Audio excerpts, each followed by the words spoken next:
This meeting to order. Good evening and welcome. This is the council meeting for Tuesday, April 4th, 2023. This is the 7th council meeting of the year, first council meeting in April. We have here tonight Ryan Caith, who will put this live on KERM, KGOS, and later it will be broadcast on YouTube. We also have Cindy Shealy here from the Torrington Telegram. The first item on the agenda is the Pledge of Allegiance, and I've asked Councilman Kelly to lead us in that. I pledge allegiance to the flag of the United States of America and to the republic for which it stands, one nation under God, indivisible, with liberty and justice for all.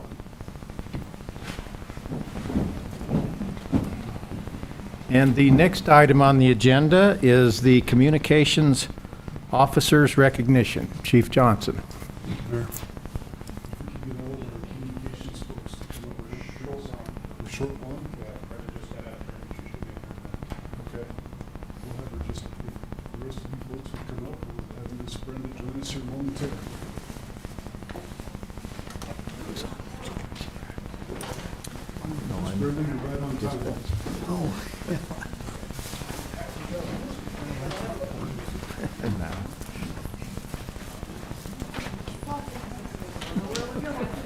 Right up here. Hi, good evening. Right in front of the dais will be perfect. Right up here, I'm looking for. Yeah. Hi, Miss Heather. Keeping an eye on you. Nice to see you. Okay, Terry. I feel like the podium's a little too close. Good evening, Mayor and Council. Thank you so much for giving us a few minutes tonight to honor some really, really important people. This coming week, April 9th to April 15th, is Public Safety Telecommunications Week. And we want to recognize our communications team for the amazing work that they do in keeping our community safe, because it's pretty amazing. I'll begin by introducing the members of our team. First is Communications Officer Brenda Miller, Communications Officer Hillary McNeese, Communications Officer Heather Kraus, the newest member of our team, Communications Officer Michael Harkins, Communications Supervisor Bailey Goulart, Community Service Officer Tammy Kearns, and Community Service Officer Terry Shinost. These folks are the first line of defense for our community and a voice of calm and kindness when folks are deeply in need here in Torrington, Wyoming, and Goshen County. For a little bit of perspective, this team handles all of the public safety communications for Goshen County. That includes 9 volunteer fire departments, 4 law enforcement agencies, 4 EMS services, all while doing just little annoying things like hundreds of records requests, important paperwork, processing critical warrants and other items of NCIC importance, taking administrative calls, helping walk-in customers, and 1,000 other small responsibilities that they handle with grace and ease. Every single person who calls 911 for help in Goshen County talks to one of the people that you see standing in front of you here today. Last year, that amounted to 2,523 calls for help, or just a little bit under 7 every day. In the past year, this team handled 24,812 incidents, or approximately 68 per day. They sent help to members of our community approximately 1,280 times for emergency medical services, approximately 206 times for fire services, and approximately 17,800 times for law enforcement need. While these numbers are impressive, they really don't begin to tell the story of what this team does behind the scenes for our community. Their job is an incredibly tough one. It takes a toll on them in ways that a lot of us really can't imagine. And yet they manage to pour their hearts into caring about others and serving our community each and every single day. So to the members of the team standing in front of me, thank you for giving your very best to protect our community from the very worst. You are greatly appreciated. Thank you.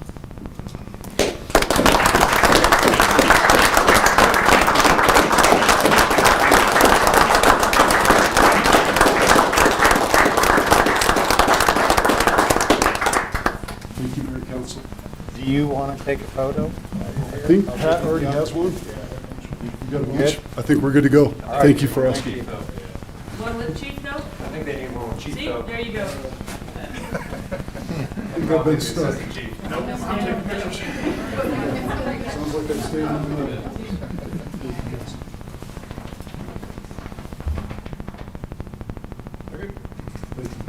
Thank you.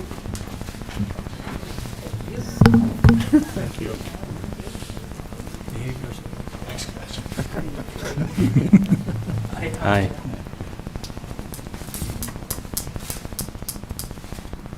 All right. We appreciate that, and thanks to all the communications officers who have a vital job here in this community. The next item on the agenda is the mayor's informational items. Tomorrow, Wednesday, April 5th, is an event called Biscuits with the Blue. You can enjoy biscuits and gravy with members of the Torrington Police Department at the EWC cafeteria. This is an opportunity for the community to meet and interact with our Torrington police officers. The flag was flown at half-staff this past week in honor of the victims shot and killed at the Covenant Christian School in Nashville, Tennessee. The shooting victims were murdered in who were murdered in cold blood were 3 children, aged 9 years old each, and 3 adults, faculty and staff. The murderer was shot and killed on site by members of the Nashville Police Department. Our thoughts and prayers go out to the families and friends of those who were lost. Torrington will be highlighted as the American venue for an upcoming series of a television program entitled 90 Day Fiancé. It's to be aired on the TLC channel. Torrington resident Jessica Parsons will be starring with her fiancé Juan David Daza from the country of Colombia. The first episode airs on Monday, April 17th in the evening. I'm not familiar with 90 Day Fiancé. I understand it's a quite popular program nationally and internationally, so I'll give a cautionary warning, parental discretion advised, but that will highlight Torrington. Snow, and more snow. I think Ed Hawley, head of Streets Department, might be tired of hearing thank you to him and his crews for their snow removal efforts. Also thanks to Mike Lira of the Maintenance Department and all the city employees who clear huge areas of city parking lots and sidewalks. Finally, thanks to all the residents for their valiant efforts at snow removal this year. As always, please slow down, watch for pedestrians, and please refrain from cell phone use while driving. One final announcement, Easter is Sunday, April 9th. There will be an Easter egg hunt for the kids on Saturday, April 8th at 1 p.m. at Pioneer Park. Thank you. Next item on the agenda is the approval of the consent agenda, which includes minutes from the March 21st, 23rd council meeting as published. Move to approve. I have a motion from Councilman Kelly to approve those, the consent agenda. Do I have a second? Second. Got a second from Councilman Deal. Any discussion, gentlemen? Hearing none, all those in favor of approval of the consent agenda, which includes the minutes of the March 21st, 23 council meeting, signify by saying aye. Aye. Any opposed, signify by saying nay. That passed. Approval of the consent agenda. Next item on the agenda is the approval of the agenda. There are not any changes. Move to approve the agenda. I have a motion from Councilman Patterson to approve the agenda. Do I have a second? Second. Second from Councilman Victorin. Any further discussion, gentlemen?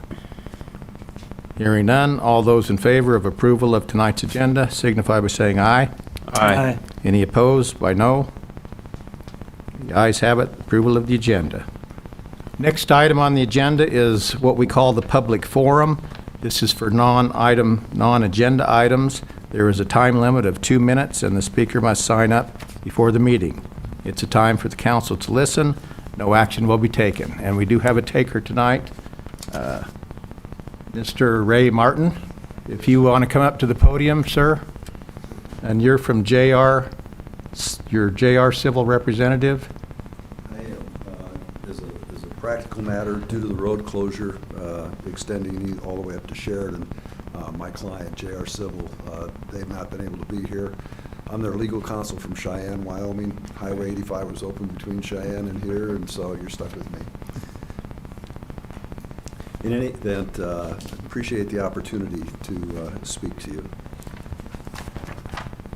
Again, my name is Ray Martin. I'm with the law firm of Sunbelt Powers, Captain Martin in Cheyenne, and I do represent J.R. Civil. As an aside, just to give a little background, I've been legal counsel for Wyoming Contractors Association for over 30 years, and my practice focuses on construction matters. Mr. Martin, Yes, could I ask that you pull your microphone just a little closer? I'm Certainly. having a trouble hearing you. Okay. And Thank you. Yeah, I tend to not project in my voice being low. Sometimes it's hard to hear me, so thank you. Appreciate that. If desired, as part of this presentation, I can call, or we could call, one of our representatives in Sheridan if you would want to have any questions of him. I'll give you the representations as I understand the situation. I've had some time to look over the documents and the like, so I feel like I'm fairly adequately prepared, but there could be some questions you might have. So my understanding is that the staff representatives, and I assume that they are here tonight and they'll make their recommendation. My client understands that they're going to be representing that and recommending that Rice Lake be awarded the contract. J.R. Civil believes that would not be appropriate in this circumstance. The criteria for which my understanding that the staff is recommending that the bid not be considered for my client is that J.R. Civil, quote unquote, did not meet the city's minimum qualifications. We don't have any identification of what those shortcomings may be. It's a generalized statement, so I would like to reserve an opportunity to address the council after the staff makes their recommendations to award the contract. Okay. I appreciate this, Mr. Martin. You'll either be given an opportunity at that time, or certainly you'll have an opportunity at the end of the agenda during the public comments session, section 2, okay? It may be more efficient for me to reserve comments until after they make their representations. That way I could address more pointedly what our concerns may have been.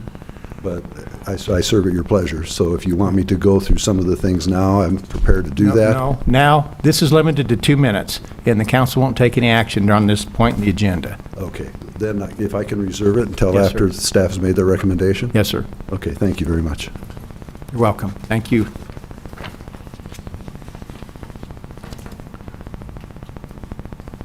All right, next item on the agenda are the action items. The first item is the proclamation proclaiming April 2023 as Child Abuse Awareness and Prevention Month. Mr. Eddington, can you read us that proclamation, please?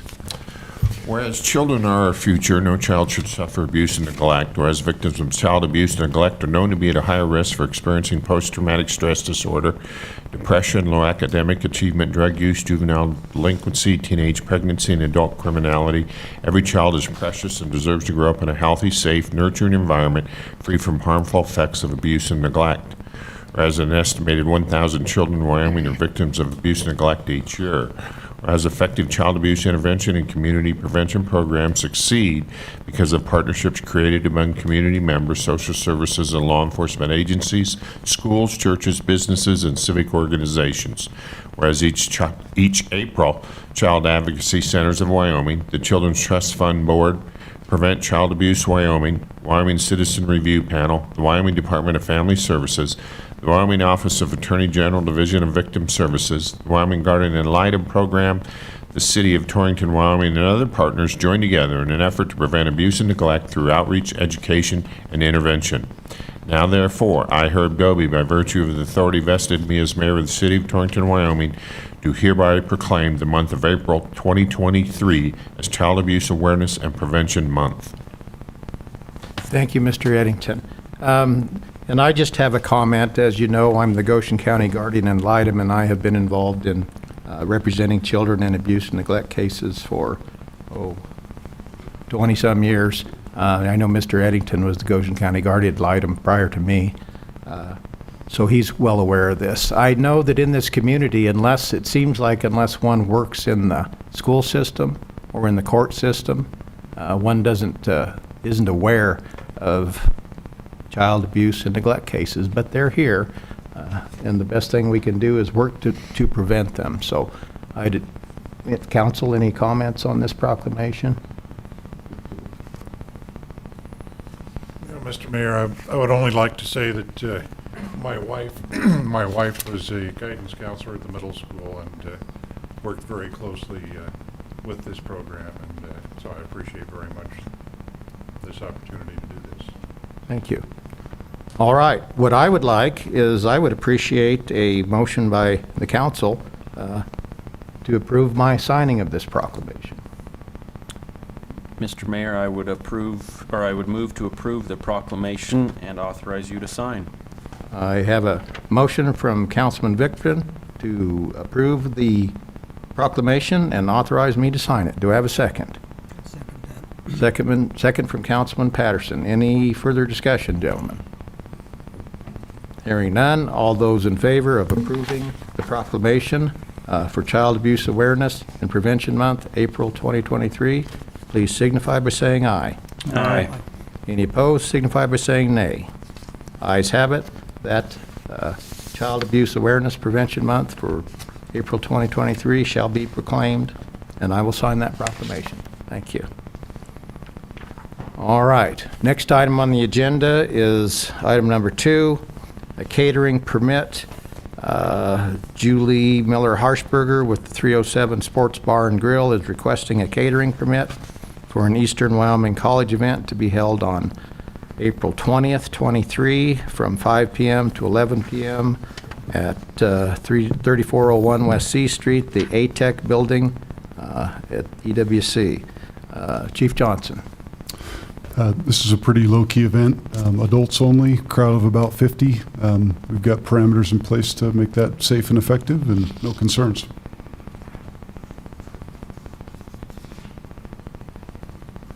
Any questions for the chief? Just a comment. What this is the Community College Commission meets quarterly, and they rotate between the 8 community colleges in Wyoming. So it comes here every other year, and so it's a great opportunity for EWC to be highlighted and to put their best foot forward. So that's what the event's about. Well, I appreciate that information. All right, any questions from other councilmen for the chief? All right, I would entertain a motion to approve the catering permit for Julie Miller Harshberger of 307 Sports Bar and Grill to cater that event at EWC on April 20th, 23 from 5 p.m. to 11 p.m. Move to approve the catering permit as presented.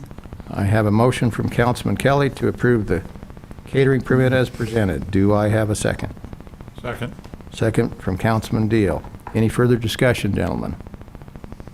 Hearing none, all those in favor of approving the catering permit as presented, signify by saying aye. Aye. Any opposed, signify by saying nay. That catering permit is approved. Next item on the agenda is the third reading for repealing ordinance section 13.24.030. Mr. Eddington, could you read that for us, please? It's an ordinance repealing Section 13.24.030 of the Torrington Municipal Code 2023 revisions relating to deposits. All right, and Mrs. Strecker, my understanding that this was discovered, it's an the year 02 ordinance, that we no longer use this process and it just needs to be taken off the books. Is that correct? Yes, Mayor, that's correct. Anybody have any questions for Mrs. Strecker? I'd entertain a motion to approve that ordinance on third reading. So moved. I have a motion from Councilman Kelly to approve the ordinance on third reading. Oh, do I have a second? I'll second it. Patterson. All right, I'm going too fast. Councilman Patterson made the motion. Councilman Kelly seconded the motion. Seconded. Okay, any further discussion, gentlemen? Hearing none. All those in favor of repealing section 13.24.030 on ordinance third reading signify by saying aye. Aye. Any opposed signify by saying nay. The ayes have it. Ordinance third reading is approved, repealing section 13.24.030. Next item on the agenda is the airport hangar construction. Dean McLean is requesting approval to build a new private hangar at 2000 East 20th Avenue, Suite F1. Director of Public Works Harkins. Yeah, thank you, Mayor and Council. I've got some handouts showing what Mr. McLean is proposing to build.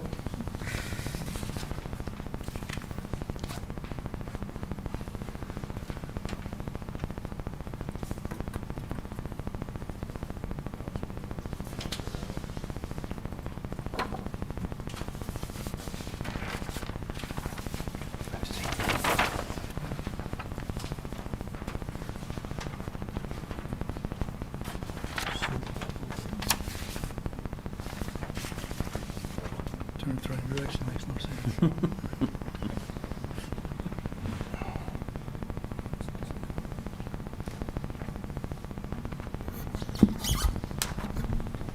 So as you know, a few meetings ago, you guys passed an ordinance for ground lease rentals up at the airport. And Mr. McLean has taken advantage of that and has presented these drawings as what he proposes to construct up at the airport. He did meet with the airport board and showed them the same exact things that what you're seeing now, and they voted unanimously in support of his project.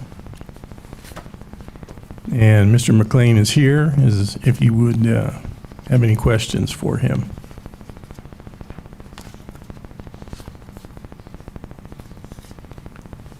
Mr. McLean, did you want to address us briefly? I guess you can see what we're doing there, and nothing's really changed. So I guess this is third reading, and we're ready to go pending approval of the council here. So it'll be a nice building, and we're ready to go. Weather, obviously the weather is going to be holding it up for a while, but no. So we're ready pending approval.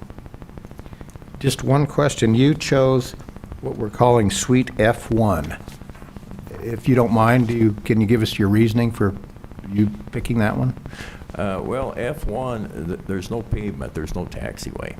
So we're going to have to tow the airplanes out to the pavement. That's the closest, one of the closest ones to the pavement. We also would like to have the big door airplanes, hangar doors. Of course, you got to have a massive door on one end, 60-foot door. The whole wall opens up basically. We want that on the east. You definitely don't want that on the west side. With the wind blowing, you pull up with an airplane trying to get out and get the door. So it has to face to the east, and it's as close to the pavement as we could get. By putting that lot is the furthest one to the west. And we planned on it for other future hangars there. If we put it in the middle of those lots or on the east end of those lots, then that ties all those lots up, have to be exactly as depicted on there. If Bill Gates comes in and wants to build a monster hangar someday, then he can't, because our hangar has tied up the dimensions on the development there. So we put as far to the west as we could, and it's probably not going to, 99% it's not going to happen. But if somebody wanted to put up a massive hangar, then you could go as far to the east as you wanted. So we all put our heads together, and that's kind of how we came to that one. So, And that was all explained at the airport board meeting? yeah, well, yeah, and talking with Jeff and Dennis and casually amongst us. But yes, yeah, that's how we did. Yep. So, Okay. yep. Thank you. Yeah. Questions for Mayor, Mr. and as I McLean? recall in our original discussion of the airport leasing changes, you had expressed this interest I'm in. sorry, wait, my hair is pretty bad. Yeah, you had expressed interest in doing this when you were here talking originally about the airport leasing. Correct. Yeah. Yeah. That's what we were talking about before, so you bet. Is this a single aircraft hangar? I'm sorry, Dennis. Is this a single aircraft hangar? Actually, this will be, the hangar will be 60 by 60, so we can put multiple airplanes in there. We have 2 airplanes now that we'll be putting there, and that would leave possibly room for a third for a restoration project. I'm semi-retired now, so that kind of leaves future open. We got space. If I found an antique that I liked, I could restore that as well. But you know how that goes. So, but we have 2 airplanes now. We have 1 spray plane we kept from the business, and we have a passenger airplane we've had for years. So we'll have those 2 for sure. Yeah. Any questions or comments, Council? I would just add a comment, Mr. Mayor. I obviously serve on the airport board under your assignment, and just to relay to the council that the other members of the airport board are really excited about this project and are very, very much in favor of its approval. Okay, thank you, Councilman Victor. Any further questions for Mr. McLean or comments from the council? I would entertain a motion to approve Dean McLean to build a new private hangar at 2000 East 20th Avenue, Suite F1. So moved. I have a motion from Councilman Victor to approve that hangar construction. Do I have a second? Second. I have a second from Councilman Deal. Any further discussion, gentlemen? Hearing none, I call for a vote. All those in favor of approving the airport hangar construction as stated in the agenda signify by saying aye. Aye. Any opposed signify by saying nay. Ayes have it. That airport hangar construction as set forth in the agenda is approved. Thank you, Mr. McLean. Thank you very much. And I guess we can start, weather permitting. Is that a go then? Yes, let's go. Okay, very Yes. good. Thank you. You're welcome.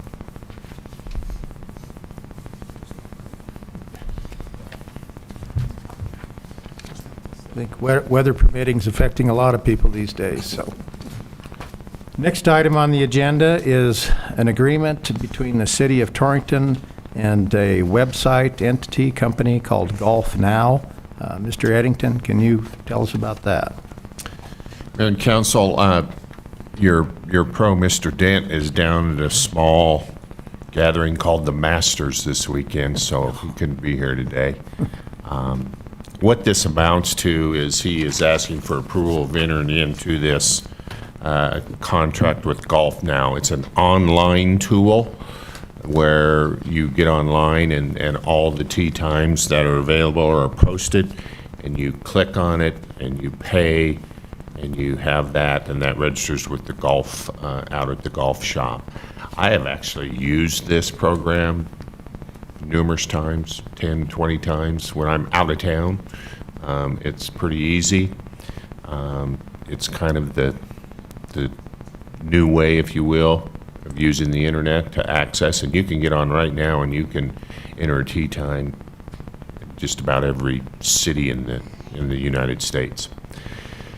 Their trade out, or their compensation, if you will, if you look toward the bottom of that first page, you'll see that it says on the right-hand side of that last column, next to the last column, it says trade time will have a bookable window beginning at 11 a.m. What it amounts to is they are choosing the 11 a.m. tee time. So if you get on and you click on 11 a.m. and pay the green fees, they keep that one for that day, and that is all they receive. If the next day you get on and everybody books 10:50 and 11:10 and everything else, they receive nothing. All they receive is the 11 o'clock tee time each and every day. So in theory, they could get it every day that someone picks the 11 o'clock. And you pay online with your credit card, obviously, and they keep that fund. Everything else will go to the pro shop. So there's no out-of-pocket expense. That's why it's attractive. We're basically giving up one tee time to have really a national presence. And it's really for the traveling golfer. Obviously, the locals won't use this much, but people moving and coming through and traveling. There's a lot of travel between Colorado and Rapid City for golf. Hot Springs is a popular place near Chadron. And so this will give a lot of free advertising. They do a website. They provide all that at no cost. So that's what Mr. Dan is asking for your approval of. And it's my understanding that this is the most highly used website for this purpose, one of the most. Certainly my experience it is. So the trade time, it only counts for the ones that put down a tee time at 11 o'clock? Correct. But does that mean that, like, if there's 4 of them playing, that for all, it costs for all 4 of them? They would. They would get any tee times at 11 o'clock up to a maximum of 4. And that would be every day? Could be every day. So that tee time is, I couldn't walk into the golf shop and reserve that tee time in person. You could not. They're going to have that reserved all the time. And I assume it's based on some study or some, statistical criteria that that's a somewhat of a common tee time. A round of golf is generally right at 4 hours, and so they base it on that to some degree, I think. So what are they doing for scheduling now?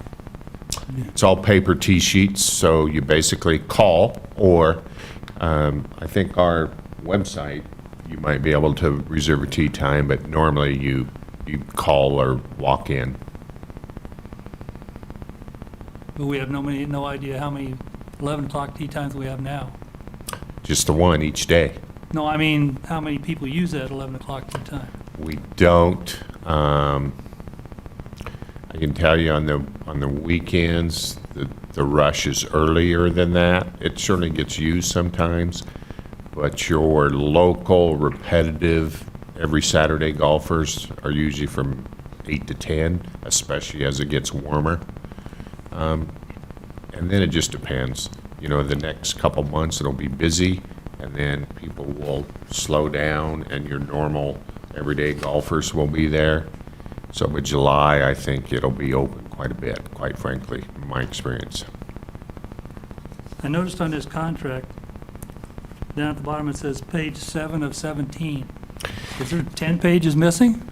Those 10 pages are not applicable, and we didn't provide them. They provide a lot of other services. They provide the big screens that you can rent and do all those things. And this is the only service out of the, I think, 6 different services that they provide that we would be using. So they broke them down into different categories, and they were not applicable. Will this be the only way to get a tee time, or can the locals still walk in and? Absolutely. Well, locals can still walk in. You can still go in the golf shop and get a tee time, or call and get a tee time. Yeah, as I was thinking about the transition, that's sometimes a difficult process. Yeah. And this is generally intended for the out-of-town. It really is. People. That's where we use it. I've used it in Arizona. I've used it in South Carolina, Florida, Alabama. It's really easy and it's really handy. You can get on. You know exactly what's open. A lot of golf courses called twilight hours. They'll lower the price after 3 or 4 o'clock because you're pushing the sunlight, to get your full round in. So it's a really good tool, and it's used quite frequently. But it is geared toward the traveler. It is geared toward the out-of-town golfer, not the local golfer. And Mr. Eddington, it's my understanding, does this start out as a 2-year contract or a 1-year contract? It's 1 year. If you look at that middle, it's 1 year with automatic renewal, or 2 years non-cancelable, and then 1 year automatic renewal. You're right, Mayor. I missed that first sentence. So they want you to go 2 years for the investment of them preparing the website, Dave will upload of pictures and different things that he wants to be on the website, and it's all internet-based, and then you'll be able to access it. Newcastle has one, and Laramie Run has one in Wyoming. Those are the two examples that they provided us. I looked at both of them. They look good. It's real easy to just say book now normally, and you jump on and find the tee time you want. And so initially, the city would, or the golf course would be locked in for a 2-year period, but after that, with a 30-day notice, they can terminate it. Correct. Is there anything about a transaction fee? Not that I'm aware of. My understanding is that it's just the fee that's listed on the internet is the total fee they take from you. That's been my experience. So they set the fee for this? No, Dave would set the fee. Okay, suppose nobody called in and reserved the 11 o'clock tee time. Could somebody just walk out there and do the 11 o'clock then? That's a good question. I think it would have to be right at 11 to do it, because I think that's reserved for their use every day. So I don't think Dave would be able to give that tee time up until almost 11 o'clock exactly.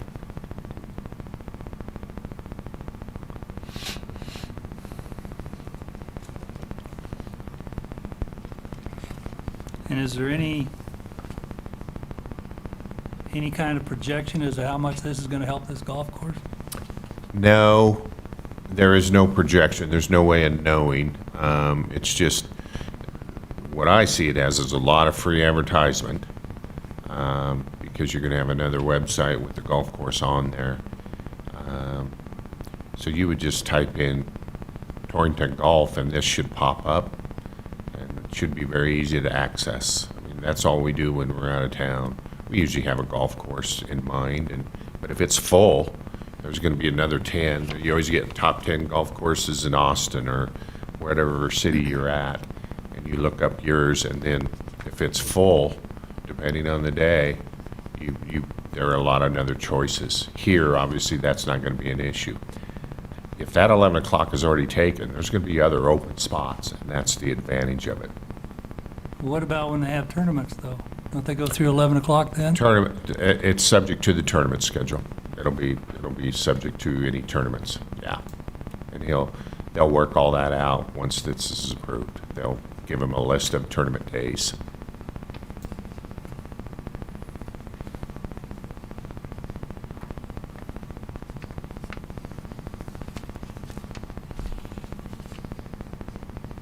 I know it's kind of a hard thing to say one way or the other, whether it's going to be advantageous or not. I don't see any negative to it at all. Except we don't know how much it's going to cost. You're giving up one tee time in an 8 to 12-hour day during the summer, and you're going to have a website that anyone in the United States could access.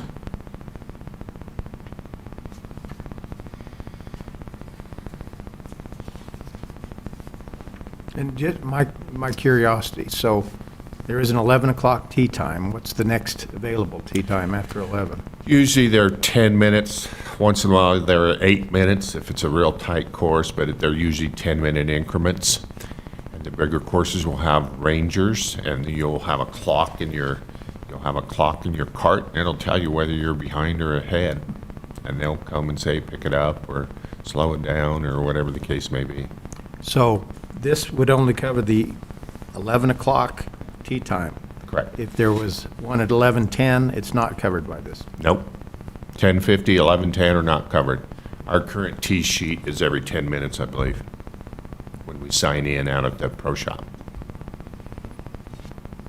And I don't know that I've ever seen a day out there where every tee time has been taken, other than tournaments, and then there are no tee times. Those normally start at 8 o'clock and are usually done shortly after noon. Most of them. Not all of them, but most of them. What kind of bookkeeping is this going to cause Lynette to do? I don't think that'll change, I'm not sure. I think it will. We'll have to figure that out. It should all still go through the pro shop. Yeah, but it's gonna take time to do that. If they charge on a credit card, there'll be some settlement of some sort through our bank account. Yeah. Then the actual time it takes to keep track of it. But they can do that now out there. You can use your credit card now. It's just another entity we have to reconcile. Should be a daily summary of it.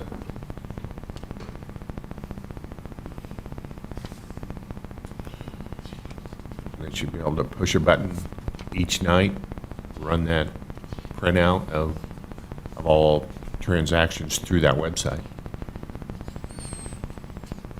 And it's a 2-year risk, right? It's a 2-year If it risk. doesn't work, 2-year risk. the city is able to get out of the contract after 2 years. They want us to mediate in Florida, so if we really get in a bind, I'll volunteer to go down there and mediate. Now, is there equipment that has to be installed in the pro shop? No, no. It's all through the internet base, so it's all through the internet terminal. So none that I'm aware of, anyway.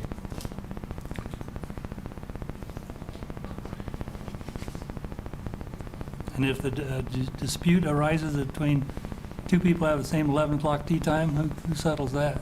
Say that again? If you have two people who have the same 11 o'clock tea time, who settles that? Well, The there could be dispute? up to 4. There could be a foursome. So, I mean, it's quite efficient. If a couple got on and did it, and then another couple got on, they could have 2 slots and they would play together. Most large courses require that. If you're out there as a single, you sit and wait for an opening to get on. A course will not, the bigger courses will not put a single out there. They wait until there's a threesome or a couple, and then they add you. I just have one other question, and it pertains to the reimbursement or the payment from Golf Now of those fees back to the pro shop. Does that take place every 30 days, or is No. it daily? I think my understanding is it's daily. So if you're from Scotts Bluff and you get on and reserve that 11 o'clock tea time, your payment goes directly to them. Everything else goes directly to the pro shop.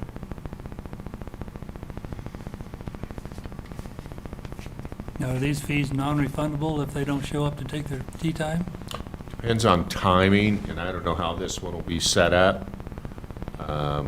Usually, it's a 24-hour cancel. That's been my experience on the ones I've used.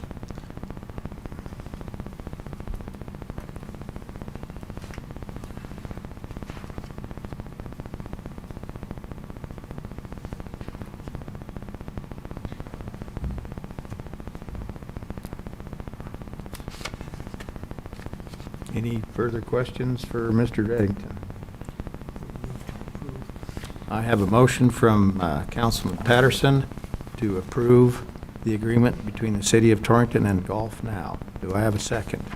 Second? I have a second from Councilman Deal. Any further discussion, gentlemen?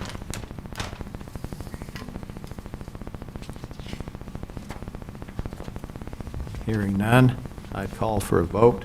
All those in favor of approving the agreement between the City of Torrington and Golf Now signify by saying aye. Aye. Any opposed signify by saying nay. Ayes have it, that agreement between the City of Torrington and Golf Now is approved. Next item on the agenda is award bid FY 2020 wastewater pretreatment facility. Staff recommends the bid to Rice Lake West of Golden, Colorado in the amount of $7,940. A few more dollars. You wish. 7 million, thank you. Big number, intimidates me. $7,940,000 and reserve of $460,000 for contingency for a project total of $8,400,000. Mr. Harkins. Thank you, Mayor and Council. As you stated, our recommendation is to award this contract, both the base bid and the alternate, to Rice Lake West of Golden, Colorado. The total amount that we're requesting is $8.4 million, and we would like the authorization for the mayor and clerk to sign. I believe each of you had the opportunity to meet with Tom Troxel, Chris Powell, myself, down at the water treatment or Public Works office, and see the demonstration that they provided for the need for this project. Basically, this project will consist of construction of a pretreatment headworks facility ahead of the existing lift station.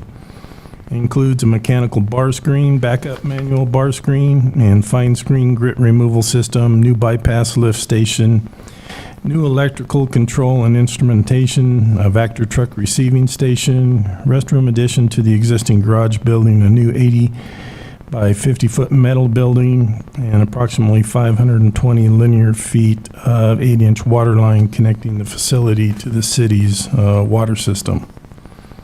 This project was previously bid last January 2022. At that time, we had 3 bidders, and due to the lack of funding at that time, it was recommended and council voted to reject all the bids at that time.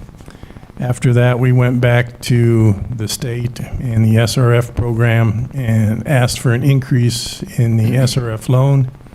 We were granted that in the amount of $3.5 million increase, and at the same time, we became aware of the ARPA grant funding and applied for that, and we were fortunate to receive an additional $3.5 million in ARPA grant funding.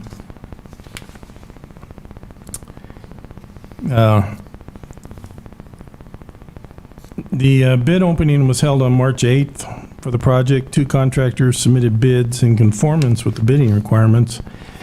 As this is a significant project for the city, a very high dollar value, we had set minimum qualifications as part of the bid package. A review of the qualification form submitted was performed, and it was determined that JR Civil did not meet the minimum qualifications as established by the city. As a result, we did not deem JR Civil's bid is responsive and was not considered. The bids are shown on the attached memo and on the attached bid tabulation sheet. This project, I believe, must be substantially complete on or before December 31st, 2024. So there's about an 18-month construction period to complete this project. Under the project cost funding, I've shown you the different grants that we have. The ARPA grant, $3.5 million. The MRG grant, $750,000. We have the Clean Water SRF loan, which is $189,000. The original loan was $3.5 million with an 18% principal forgiveness. The increase was $3.5 million with a 34.4% principal forgiveness. And if you continue reading down there, basically what I tried to do is compare what the cost to the ratepayers in the city of Torrington, the difference would be between the original contract that we had, if we could have gotten the bids around the engineer's estimate, and basically what happened now after bidding this contract for the second time with the $8.4 million price tag. You can see that based on the funding, best case scenario is the difference is about $230,000 for basically an increase from about a $4 million contract to a $8 million contract. So because of the grant funding and the principal forgiveness, the city's really not taking that much of a hit ultimately in the end. We also have, I believe, on the phone, Michelle Sell from Tri-Hydro. Tri-Hydro is the ones that actually did the bidding and the bid evaluation. So if you have any questions regarding that aspect of the project, I believe she's available for any questions in regarding to that. Having said all that, if you have any questions for me or Michelle, I think we're here to take your questions. What I would like is Michelle, do you have a short presentation that you would like to give us and then be subject to questions?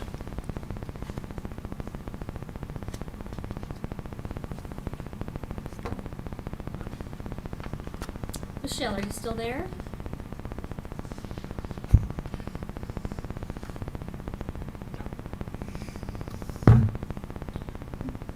Hello?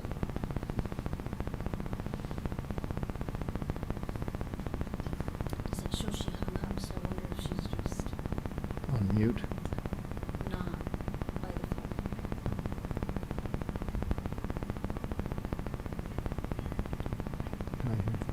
Oh, here she is. I can give an overview of the bidding and evaluation if you would like. Yes, ma'am. Would you do that for us, please? Yep. Sorry I wasn't able to be there tonight. Can everybody hear me okay? Yes. The audience says yes. Okay, very good. So as Mr. Harkins said, bids were opened on March 8th, 2023. We did receive 2 bids for the project, and those bid tabulations are provided to you. As part of our bidding evaluation, we reviewed the bid packages for submittal completeness, completed a qualifications evaluation. We called references for both bidders, and we confirmed the Clean Water State Revolving Fund requirements for both bidders. As part of that evaluation, the references were favorable, and both bidders met the Clean Water SRF requirements for your funding. As part of the qualifications evaluation, specific items that were requested to be submitted included providing project manager and project superintendent resumes, as well as providing information related to noting significant experience related to wastewater treatment plants, including construction of reinforced concrete water retaining structures, installation of similar mechanical equipment that will be is included as part of this project, SCADA systems. And we noted that we did want to see the contractor superintendent having at least 10 years of experience, and having been a superintendent on the construction of at least one wastewater facility of similar size and capacity. We also requested three projects, similar type projects, be submitted from the bidders, noting, as I said, the similar work related to wastewater facility pretreatment, headworks facilities, and lift station construction. We requested those projects be completed within the last 10 years. And we also requested the references, a brief project description, and then reasons for change orders, if there were any. So based on that evaluation, as Mr. Harkins said, we did, JR Civil did not submit information related to the project superintendent and then similar projects. So our recommendation was to award the project to Rice Lake West as noted. And Michelle, so the two issues for you in your bidding evaluation, what I heard is the issue regarding the qualifications of the project manager. Is that one of the issues you had? There was a resume was submitted for the project manager. A resume was not submitted for the project superintendent. Okay. So then my understanding would be in doing your bidding evaluation, your concern was centered on the project superintendent. Is that right? That is correct. We didn't have a way to evaluate that. The superintendent showed that 10 years of experience, specifically related to wastewater treatment facilities. And just, I'm trying to be as clear as I can. So Rice Lake did provide that information to you and met your criteria in your bidding evaluation for the project superintendent? That is correct. Sorry, I should have expanded on that during my summary. Yes, Rice Lake West did provide a superintendent with at least the 10 years of experience on wastewater treatment facility projects, similar projects, and they did also provide the case studies of similar projects, including components similar to this project as part of their bidding package. And then JR Civil did not submit the information that you requested regarding the project superintendent, part of your evaluation? Correct. There was not a project superintendent identified or resume provided with the bidding package. The initial bidding package? I'm sorry, I didn't understand what you asked there. The initial bidding package? Correct. Did you or anybody contact JR Civil and advise them that they had not submitted that information that you could use for your... And what I did contact JR Civil to confirm if the intent was that the resume submitted would serve as both the project manager and project superintendent. And JR Civil said they did have project superintendents, but they did not know which one would be committed to this project. Okay, so they had an opportunity to address your concerns after they did their initial bidding, correct? Right. I clarified the intent of the original submittal with them, yes. Okay. Mr. Mayor? Yes, Mr. Deal. Seems like the other major concern was the experience with projects of this scope and this size and the 10-year request of a history.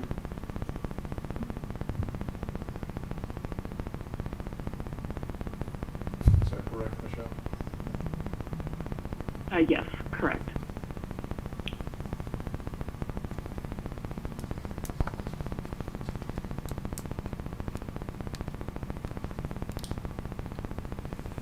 All right. We did note that there was a wastewater treatment system for a housing camp noted as a project for project experience, modifications of a wastewater lagoon. And there were lift stations and booster pump stations noted, but there was not a specific, I guess, project description that noted the specific to the headwork structure and the concrete structures and mechanical equipment, similar to the current project. All right, and just to sum this up for me anyway, and the other councilmen are certainly able to ask you any questions. Based on what you've told us, you came to the conclusion as the bidding evaluator that J.R. Civil did not meet the minimum qualifications as established by the city. Is that right? Correct. And that's essentially, your reasoning for that is what you said in your summary and then in your answers to my questions and Councilman Deal's questions? Correct.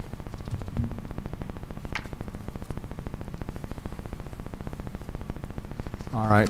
Mr. Harkins, in light of what we just heard from Michelle, did you have any further comments? Basically, no, Your Honor. I think we still stand by our recommendation to award the bid to Rice Lake West. We did do a thorough evaluation of the projects that were submitted by both companies. The Rice Lake West submittal clearly demonstrated work of similar type projects that we're trying to construct with this project. J.R. Civil, I do not feel had that same level of projects in their submittal. The fact that they did not submit a resume for a superintendent is really concerning, since the superintendent's basically going to be the individual that's going to be on the job directing how the work's going to be done. And that's why we had that qualification statement in there. We wanted at least 10 years of experience doing similar type projects. The fact that they didn't even submit a superintendent gives me some hesitation as to consider their bid as complete. And I'm not asking you to repeat what you just said, but a qualified, competent project superintendent is critical to a project of this size and scope? Absolutely. Mr. Mayor. Yes, Councilman Vicker. Director Harkins, I assume, obviously, again, being new on the council, but I would assume there was a mandatory pre-bid conference made with this project. Is that correct? That is correct. And a bidder couldn't bid on this project unless present at Correct. that conference. And J.R. Civil, I assume, was present at that Both conference. J.R. Civil and Stanek, and I think there was one or two others that were present at the pre-bid conference. And the qualifications were presented to that, or not qualifications, but what you requested be included in the bid was presented at that conference? Yes. Okay. That's all, Mr. Mayor. Thank you. Well, I have a follow-up to that. So given the pre-bid conference, the criteria that was set forth was put in writing, submitted to all the potential bidders, and I heard Michelle talk about a follow-up with J.R. Civil about some deficiencies in their bid that ultimately were not corrected to her satisfaction. That To my knowledge, J.R. Civil never submitted a resume for the superintendent that they were going to use on this project. at all. At all. Is that correct, Michelle, what Mr. Harkins just stated? I mean, do you agree with that? Right, there was not a project superintendent resume submitted with the bid. Okay. Councilman, any further questions for Mr. Harkins or for Michelle on the phone? Were any of the projects listed by Rice Lake? Did anybody contact these companies or these entities and find out if they did a good job or not? I believe Michelle did do some background checks with some of the references that were submitted. I did not. I left that up to That our is correct. consultant. No problems were brought up? I don't know if she can hear you. No, there were no concerns presented. References were checked for both bidders, and they both received favorable references back. And as I said, spoke to two of the references presented by Rice Lake West, and they both had favorable experiences with that contractor. Okay.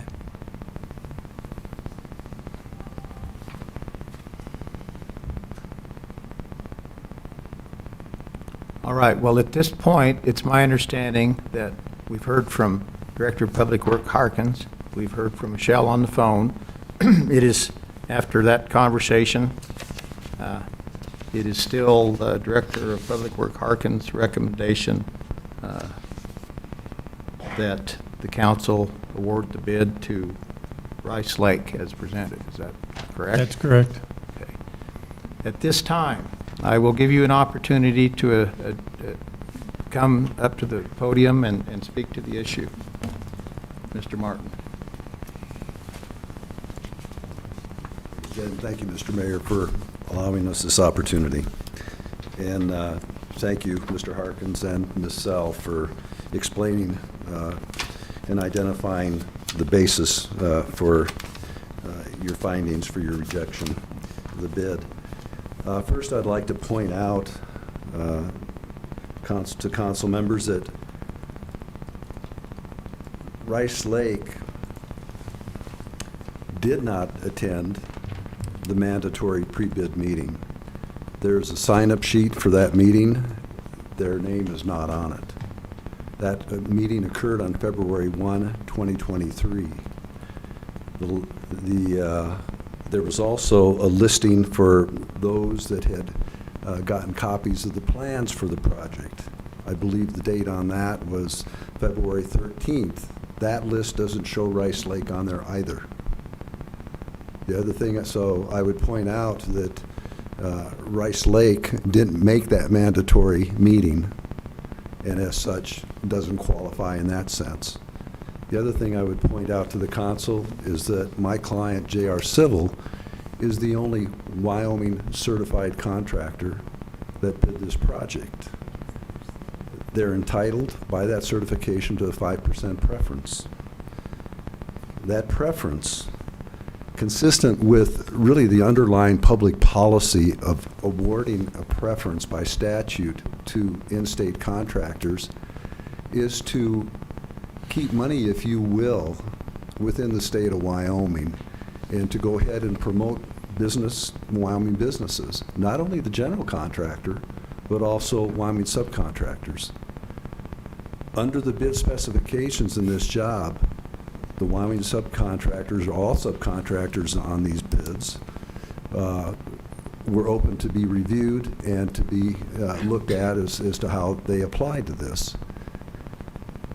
On projects like this, it's not uncommon whatsoever to go ahead, or on any sizable construction project, to have subcontractors.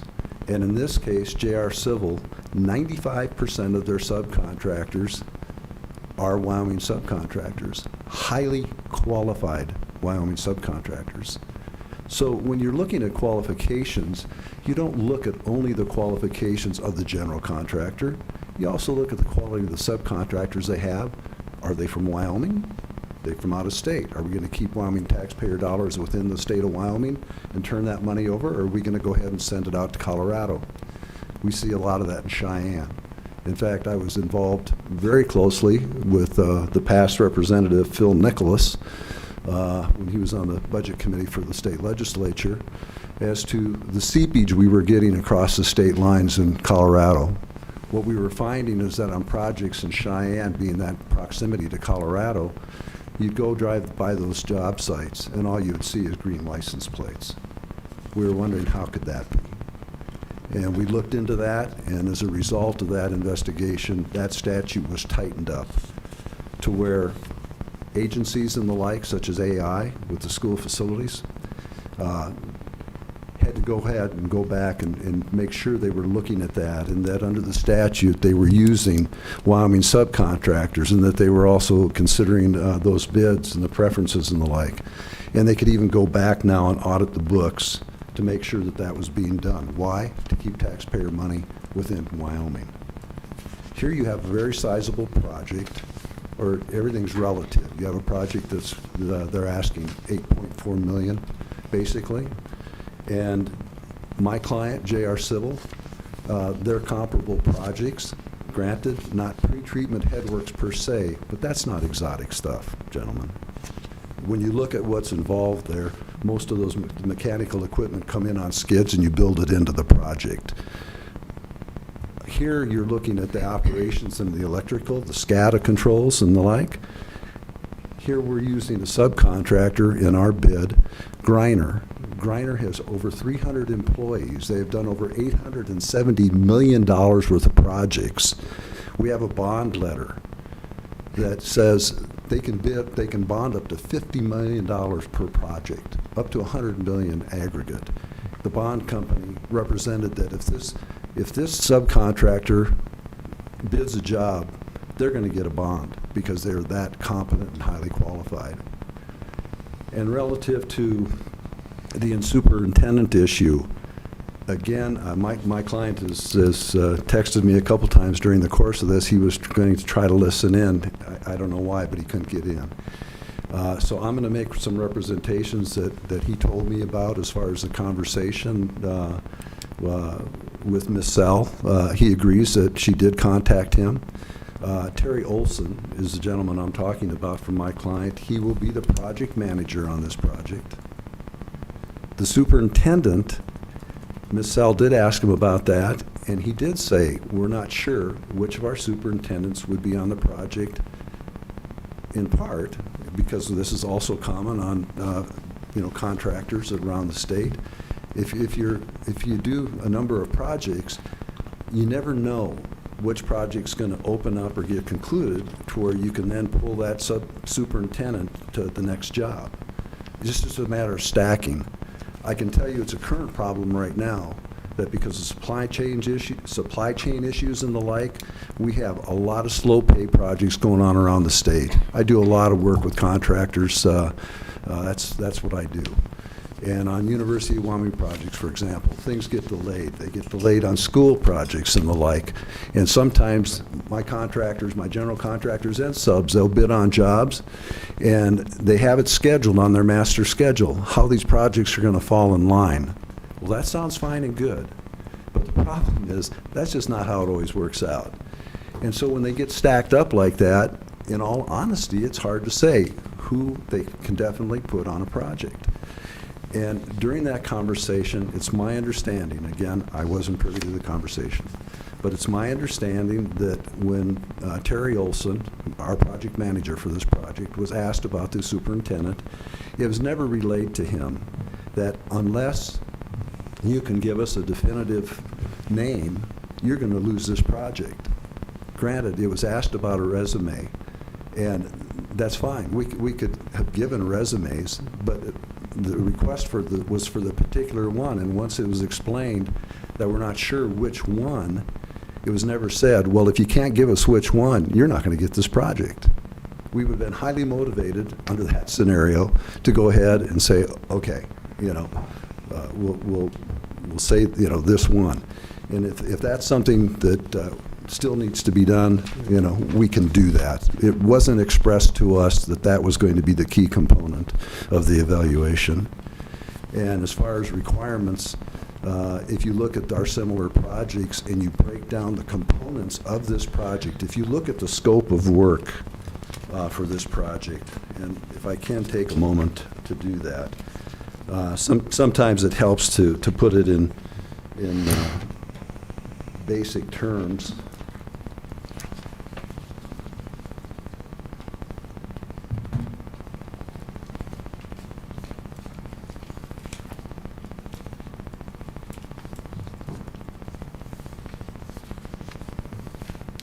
And again, this is in the instructions to bidders in 5.01 pre-bid conference. Attendance is mandatory. Again, Rice Lake didn't attend.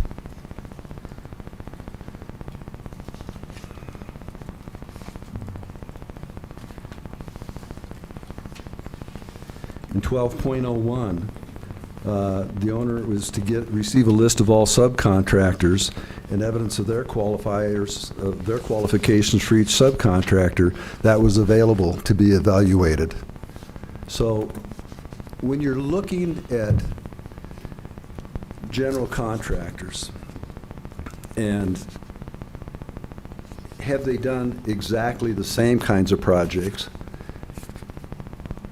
you may have a bidder that's all they do are those kinds of projects, and I don't know if that's the case with Rice Lake, but they may have more projects that are on point exactly. But the point is, did my client have experience with wastewater treatment plants? And yes, they did. They had, you know, as far as the exact equipment for pre-treatment, no. But if you're going to put pre-qualifications on a bid and you're going to slice it and dice it so close, and I can give you a great example that I had some personal experience with at UW when they were doing the stadium and they were doing some of the work on that. They were Colorado architects. They put together the pre-qualification lists. And they said, unless you've done stadiums of this size and da-da-da-da-da within so many years, you can't bid the project. Well, obviously in Wyoming, we only have one university stadium to deal with. And so you were going to, via that qualification, you were going to cut out all the Wyoming contractors. They couldn't even bid it. Well, we started to address those issues. We, you know, again, governmental entities were starting to get real lax in how they were evaluating and how they could, eliminate Wyoming contractors through pre-qualifications. And so we addressed that, and that started to become corrected. It's just like this. With a wastewater treatment plant, you've got experience with that. You've got lift station, you've got buildings to construct, you have the vac truck pad you're going to build. All those things are my client's done tons of that. They've done wastewater treatment plants. Have they done the pre-treatment stuff specifically? No. But those components are built elsewhere. They come and they get incorporated into this. And so, how valid is that qualification in and of itself? And the point is, the statute says you give it to the lowest responsible bidder. It doesn't say you give it to the lowest bidder that has done these exact kind of projects. My client can do this project. If they couldn't do the project, they wouldn't be able to get bonding. And they have a high bonding limit as well, because they're a good contractor, they're a reputable contractor, they do all kinds of projects around Wyoming, and they are a Wyoming contractor, and they use Wyoming subcontractors. So to use this criteria and to cut them out on a basis of a non-submission of a superintendent resume, if that's the issue, we'll get one there. We didn't know that that was the key to a rejection. We have people that are qualified.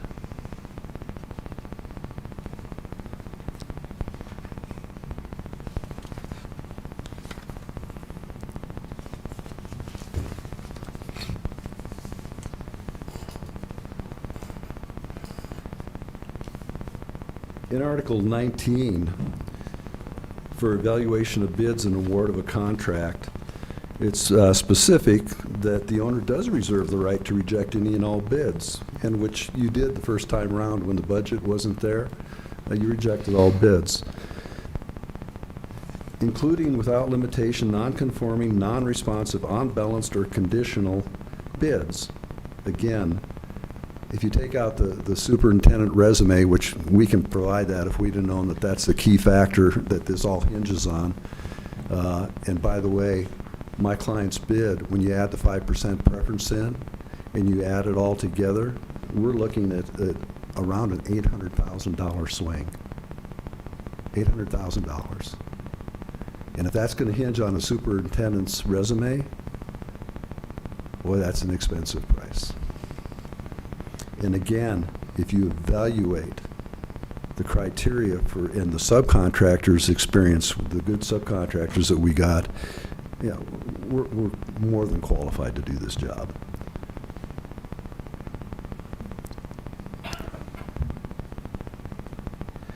Some of the criteria where a bid may be viewed as not responsive to the bidder is they're unqualified, if they're of doubtful financial ability, or if they fail to meet criteria established by the owner. And granted, you know, the superintendent resume, if that's what it rises and falls on, we'll get your, you know, we can get a resume. But it wasn't our understanding that that's what this rose and fell upon. 19.04, in evaluating bidders, owner will consider the qualification of bidders and may consider the qualification and experience of subcontractors. Huge, huge. Challenge anybody to challenge what Griner can do. G&W Mechanical, one of your locals, is going to be doing some of it. You have a local concrete subcontractor that would be doing work. You'd keep the money in the community, and we were the low bid. It rises and falls on, were we a responsible low bidder? I submit to you we were, and are qualified to do this work.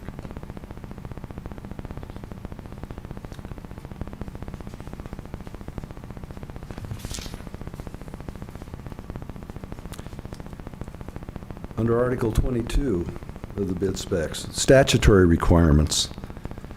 It points out to the Public Works Statute 16601 et sec, which would go through 107, and they specifically point out, pay special attention to Wyoming Statute 166-102A. And in that statute, the relevant part reads, if advertisement for bids is required, the contract shall be let to the responsible certified resident making the lowest bid if the certified resident bid is not more than 5% higher than that of the lowest non-resident bidder.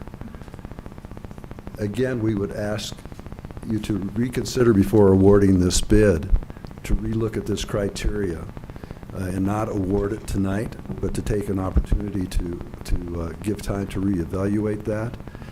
I can tell you that I've been involved in these kinds of issues around the state, and there are times that contractors and sometimes the Wyoming Contractors Association feel compelled to go ahead and, meaning no disrespect to the governmental agencies or to the engineers that do the evaluation, but to step in and challenge these kinds of things because there's, you know, economy's tight, money's at issue. These people spend a lot of time putting these bids together. They're the lowest bidder, and are they really responsible, and how's that evaluated? And so it means no disrespect to the agencies or the evaluators, but sometimes, you know, sometimes you need to have an outside neutral party look at it. And, you know, sometimes that's what has to be done. And so, having said all that,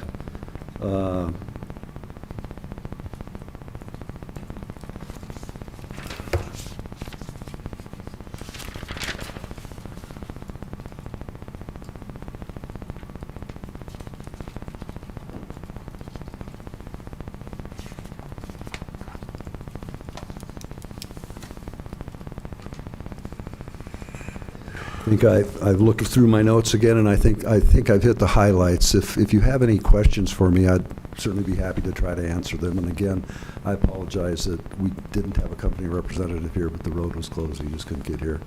I don't know if we could. I've got a phone number. If you want me to get him on the line, so you could ask him about the superintendent issue, I'd be happy to try to do that at this time. I don't see a reason for us to do that at this time. I think you've presented it well, Mr. Martin. Thank you. And I appreciate your coming here tonight and presenting the way you did. You did present it well. So I appreciate that. Well, Thank you. Thank you. And myself and my client appreciate you giving us the opportunity to do it. And please understand, we're not trying to poke the bear. We're just trying to get a fair shake here. A lot's gone into this, and our subcontractors put a lot of energy into it, and we were the low bid. And again, Rice Lake did not attend that mandatory pre-bid meeting. And I'm not even sure, you know, we don't have even any evidence that they got the plans, at least on the listing for the plans, so I don't know how they got that.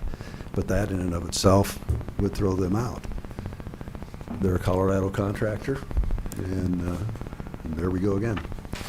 So In any event, thank you for your time. Thank you, Mr. Martin.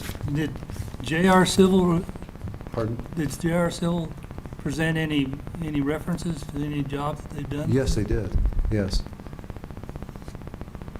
They've, give me a second here and I can. Again, when you break down the project, Mr. Kelly, they've done tons of work, you know, that they don't give references over the span of 20 years or whatever, but tons of projects doing most of the components in this. The only area where they were weak is this pretreatment, the specific mechanical works. But again, those are assembled outside and they're installed, they're put in. And, you know, they got people that can do that, and you build the specs into, you know, to where you get it installed. But yes, they did, and give me a moment. Well, I mean, Rice Lake has got pages of such projects. Yeah, well, the criteria, you know, for bidding a project isn't Wyoming that he who has the most experience on one particular aspect goes ahead and wins. The criteria is, are you a qualified, responsible low bidder? And here we are a qualified, responsible low bidder. But with $8 million at stake, we want to make sure we're getting it right. Well, you have a company that can bond on the SCADA controls and on the electrical that's going to wire all this and blend it into this system. You have a 300-employee company that's done $870 million worth of work, and their bond company says, if these guys think they're qualified to bid it, we'll bond it. But you can see our position too. I understand I don't that you've got to look at the entire picture, but again, the way the statute is written is, why do we have a preference for in-state contractors? And again, there's a lot of reasons behind that, and we get a lot of leakage out of this state. And in this case, you're not going to a marginal contractor. My contractor is a pretty big boy.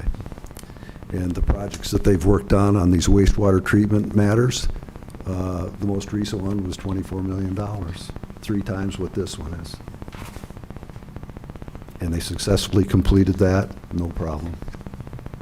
So you're not, you know, if the criteria is going to be the number of projects that you've done exactly like this, you're never going to allow another contractor to get that exact kind of experience. Again, are they qualified in like kind? You know, is this rocket science? It's not. Now, I was an attorney for the STEM building on the project in Wyoming for the electrical subcontractor. The STEM building was exotic stuff. It's just like the Microsoft plants we have on the cloud program in Cheyenne going on. There's 3 of them. There's 2 under construction now. They bring in outside electrical contractors because there's so much wiring that goes on there. But again, your SCADA controls in this project and your operational controls and the like, and the electrical, that's mainly going to be Griner. They're a big dog. Everything else, we've got tons of experience. And even on that, you know, we got a very competent subcontractor. And, you know, that's the way construction works. General contractors get good qualified subs to do all kinds of exotic things. They can't be overly experienced in every element of it.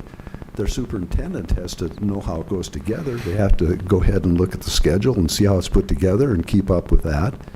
But the actual nuts and bolts of it is often done by the subcontractors. And we got very good qualified subcontractors. And that should be part of the evaluative process. It's even in the bid spec. Well, we don't have any of that information in front of us.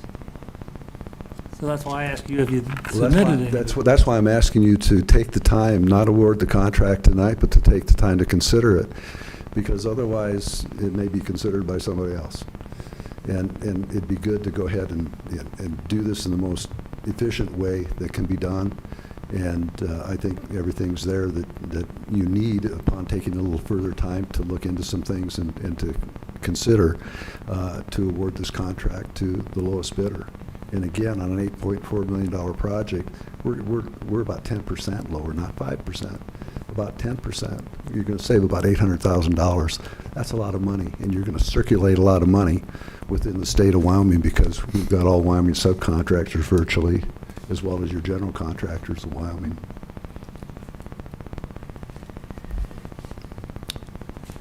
Can you tell me, you mentioned the project manager is Terry Olson. Is he the owner of? No, he's not. Okay. No.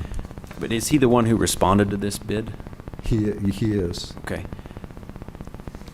I remember hearing on the phone with our consultant that she had called him or the company to ask about superintendent. That is my understanding in talking with Mr. Olson. And yes. so I think you made representations that they have many superintendents on staff, but didn't know which one they might use for this project. That's correct. And that's in part because other projects are going and you're never quite sure how they're going to sequence out. But if it had been told to us that your bid rises and falls on committing, you got to give us the one that you're going to have here, it was never made clear to us that was going to be the pivotal issue. How many, I don't know if you know this answer, but how many do they have on staff, project superintendents? I don't have that answer. I feel very comfortable saying there's 3 to 4, but there may be more. Okay, so if it's 3 to 4, why not, as the bidder, supply those resumes, stipulating that it could be a number, either of these, we don't know who it is, but at least here's the qualifications of the superintendent. I'm going out on a limb here. I'm speculating. Sure. The request was for the superintendent that'll be on this job. Again, when we were called, or when Mr. Olson was called, he said, he represented that we're not sure because we're not sure which job will free somebody up first. But he also told me as early as this afternoon, because I thought this might be an issue, I said, was it ever made clear to you that if you don't do this, that this is the issue? I mean, Terry is a project manager, has tons of experience as well. And he said no. He said Miss Sal seemed satisfied with my answer about superintendent availability. There wasn't a response that, well, unless you can commit to a superintendent, it's not a responsive bid. Again, had that been said, he would have done, he would have done something with that. But again, I understand where when you have something like a STEM project, where you have so many different intricacies in those engineering buildings, that the superintendent that has been associated with those is really important. And again, I don't mean to, this is a big dollar number on this project, relatively speaking, and but it just isn't that exotic. It's not that complicated. Mr. Martin, you're talking, we've been talking a lot about the project superintendent, but let me tell you, Tri-Hydro also says there was no evidence of construction of a headworks facility, construction of reinforced concrete water retaining structures, installation of mechanical equipment, and 3 similar projects in the last 10 years from that. Let me take the time to find the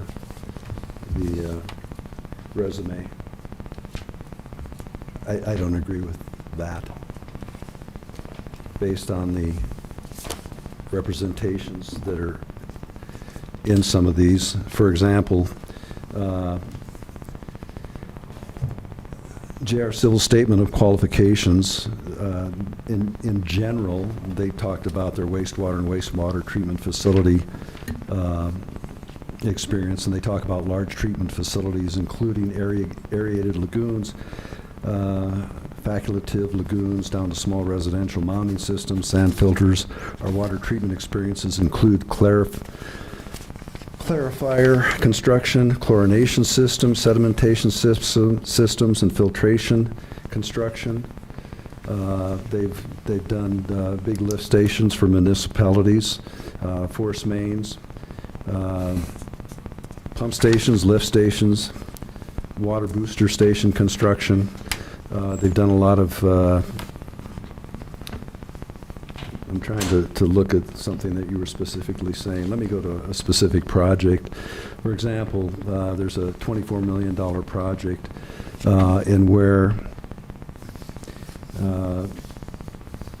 they did water and sewer installation, wastewater treatment, electrical, water storage tanks, and aggregate laydown.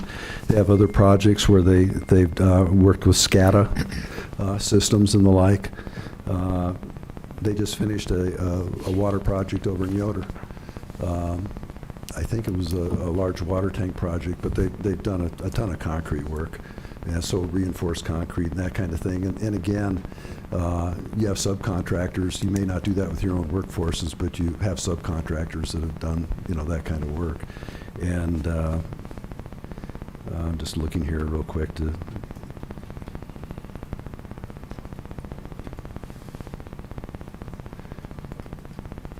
There's another $3.5 million project where they replaced an existing elevated water tank system with a new 500,000 gallon water tank, a new chlorination facility, system upgrades, SCADA instrumentation and programming, new mains, fittings, valves, dewatering, asphalt surfacing. They've done vertical construction. When you break the project down, they've done virtually everything except specific to pre-treatment water facilities. And again, you buy those. You bring that stuff in and then you fit it in, and that's all set up.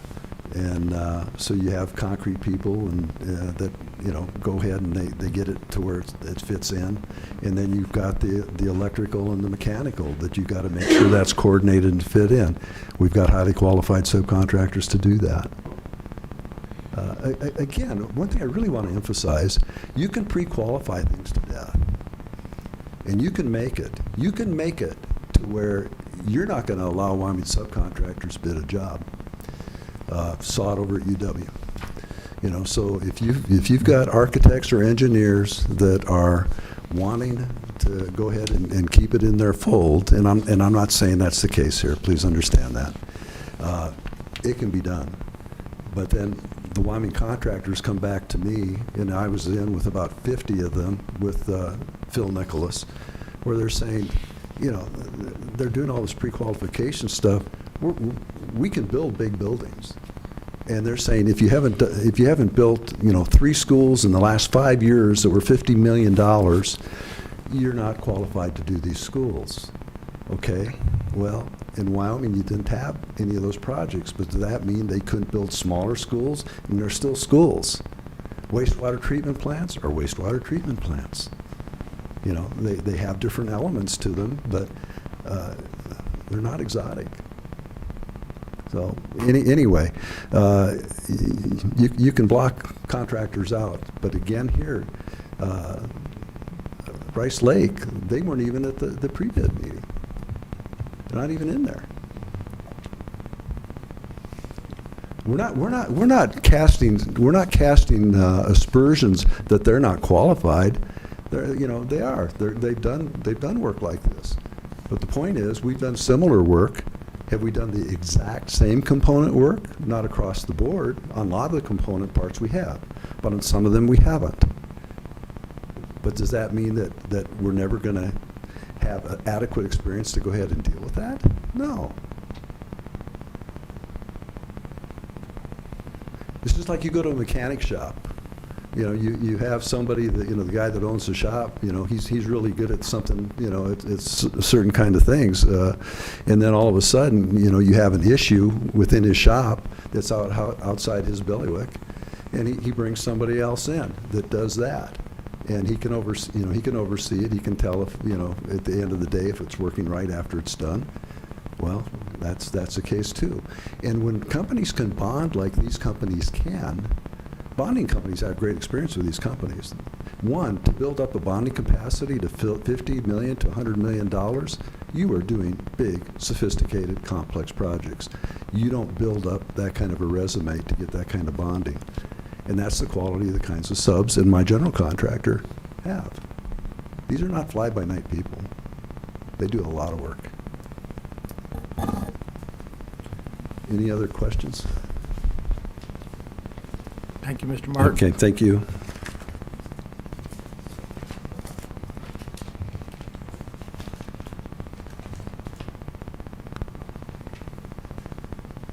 I just want to say this, and then I'll allow the council to ask you any questions, or Michelle Sell any questions. I'm looking at a letter with the letterhead Tri-Hydro Corporation, which is got an office certainly in Laramie, Wyoming. It's signed by Michelle L.D. Sell, professional engineer. And I'm looking at page 1 at the bottom, where she has a list of bullet points in her letter indicating that J.R. Civil bid submittal was evaluated and the bid was determined to be non-responsive based on the following, and then she lays out those several bullet points. And it looks to me like the criteria was for the project manager, not a project manager. That's the language I'm reading from Ms. Sell. If I may, we did Terry Olson was set forth and he gave her resume. He will be the project manager. And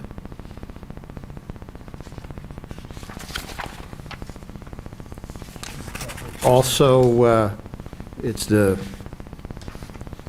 definite article, the project superintendent was not included. Sorry, can you say that again, please? The project superintendent was not included. So the criteria was a definite project superintendent.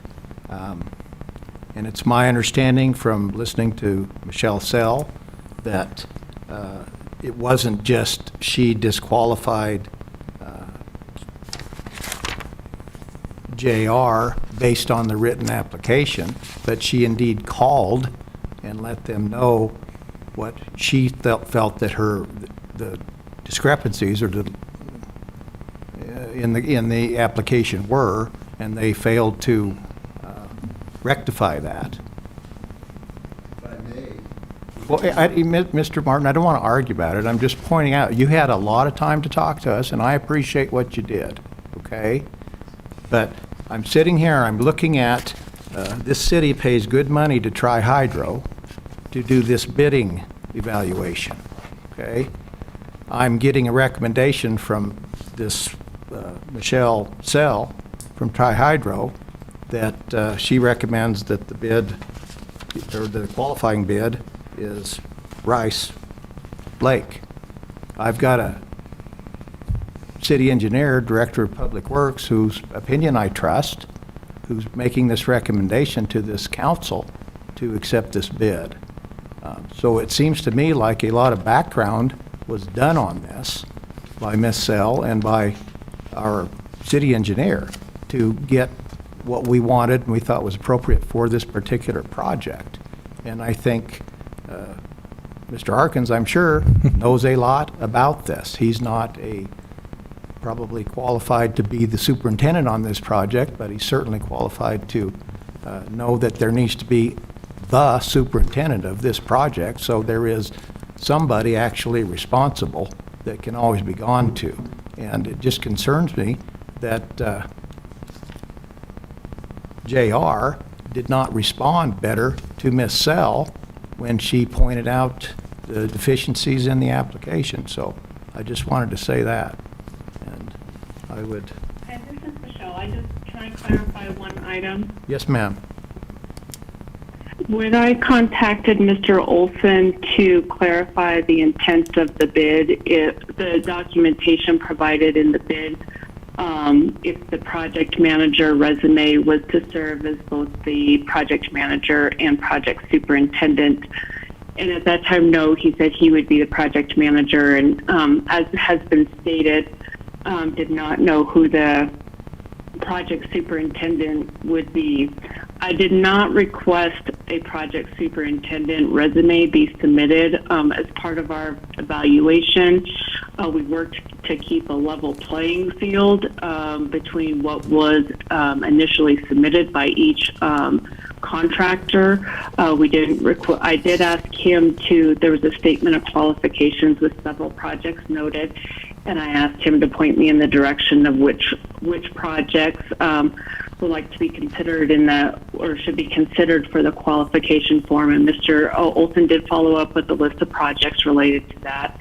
But I just wanted to clarify, we did not request, outside of requesting clarification on the projects, we did not request additional information be submitted in an effort to keep a level playing field as to what was submitted with the original bid. Okay. Thank you, Ms. Sell.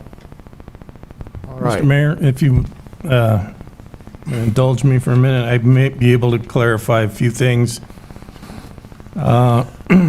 Regarding Rice Lake not attending the pre-bid meeting, that's not accurate. Rice Lake went through some type of name change during the bidding process. This bid was open for about 60 days, and they made us aware that they were going to be changing their name to Rice Lake. They were formerly called Stanek, and they provided us documentation, tying the two companies or two names together during the bid process, and we felt that that was suitable to continue allowing Rice Lake or Stanek or whatever you want to call them at the time to continue with the bid process. Regarding the 5% preference for Wyoming residents, because this is an ARPA funded project, which is a federally funded project, I believe that the 5% does not apply in this case. I think we ran into that with USDA also. So, and the fact that they're given a 5% preference doesn't mean that they're 5% lower than, their bid is 5% lower than the other competing bid. It's just they're given that preference. It doesn't save the city any money whatsoever. Okay, whatever the bid is what the bid is. They just get a 5% preference to allow Wyoming contractors that advantage. But it doesn't mean that they're going to reduce their bid by 5%, and it's going to cost the city that much less money. No, that's not it. The other thing, I also, besides Michelle Sell of Tri-Hydro, I looked through the documents that were submitted. I read through all the projects that JR Civil submitted, and yes, they are a very big company that's done a lot of projects. But a lot of the projects that they submitted were water line work, sewer work, stuff like that. This project involves the construction of a headworks facility. This facility is going to be technically probably 20 to 25 feet below ground, and you're going to have to deal with dewatering of the groundwater at that level. And it's not something that you just slap into the ground. It's going to have to be formed up and poured in that trench, or that hole, if you will, in the ground. So it's pretty elaborate, the amount of labor and the forming and the putting in the rebar and all that stuff. So it's not digging a trench, laying a bunch of pipe. This is specialized work, and basically JR Civil didn't demonstrate that they've done that type of work before. Okay, so this is, we took this seriously. We don't have any knowledge or any, prejudice against either contractor that was here. We really don't know either one of them. That's why we're doing the whole evaluation process. And we're trying to select the best fit for this project for the city of Torrington to make sure that we get what we're obviously paying for. So, that being said, if you have any more questions. Well, just to follow up on that, Okay? You're talking about, did you say a 25-foot hole? Yeah, When you're dealing with groundwater during the construction of that? yes. And that concrete has to set up just right, and if you don't get that squared away, then you're gonna have troubles forever after. on You're the gonna have other end of problems, that. yes. So. It's gotta be done right, it's gotta be done right the first time. And Rice Lake has experience with that particular type of a project. Yes, they've demonstrated that in the paperwork that they submitted. All right. Council, do you have any further questions for Mr. Harkins?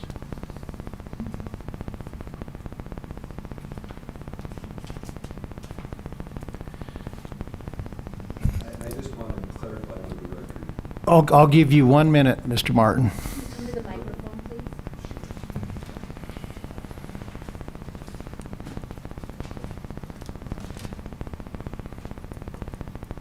The project says the 5% preference does apply. It's right in there. And I don't dispute what Mr. Harkins said as far as how that's applied. But the point is, we were the low bid even without the preference. And then if you look at the preference, you know, had that been applied, there would be that kind of difference. But there's over $400,000 even without the preference as the thing goes. And as far as dewatering, we have projects in there that we dewater. We have a subcontractor that's specified for dewatering. We've done it. Thank you, Mr. Martin. All right. Council, do you have any further questions for Mr. Harkins?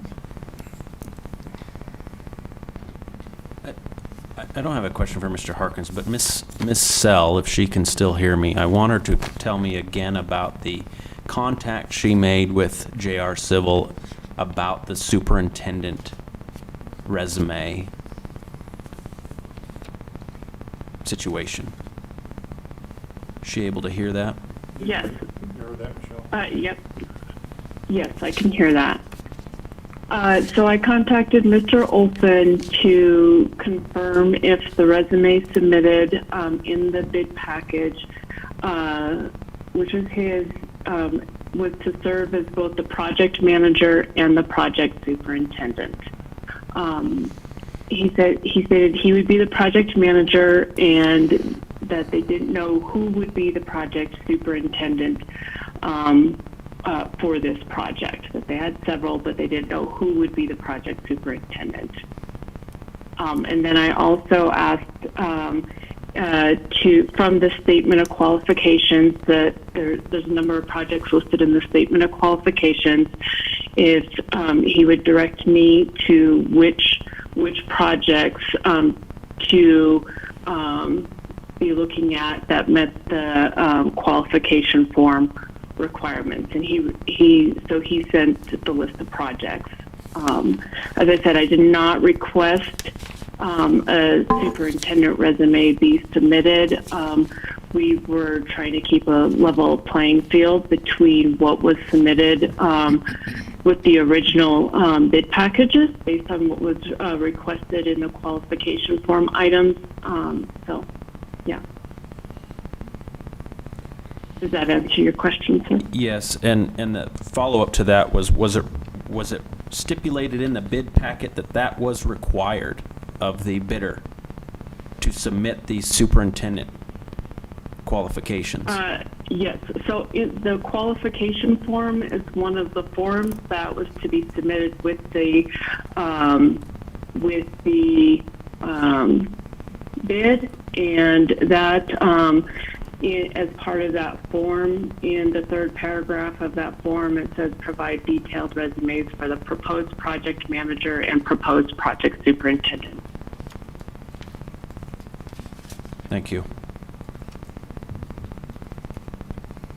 All right, Councilman, any further questions for Michelle Sell on the phone?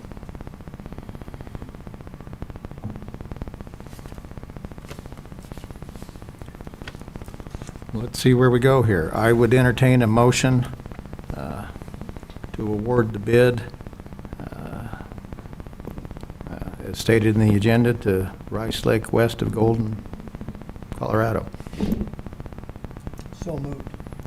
I have a motion by Councilman Patterson. Do I have a second? Second. I have a second from Councilman Deal. Do I have any further discussion, gentlemen?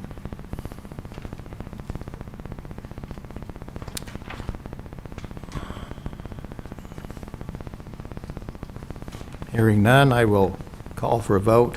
All those in favor of awarding the bid to Rice Lake west of Golden, Colorado in the amount of $7,940,000 and a reserve of $460,000 for contingency for a project total of $8,400,000, signify by saying aye. Aye.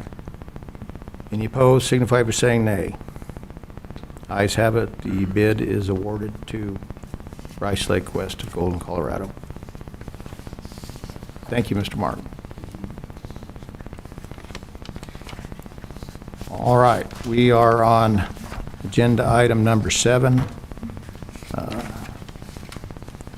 Request to award a bid on the electric bucket truck.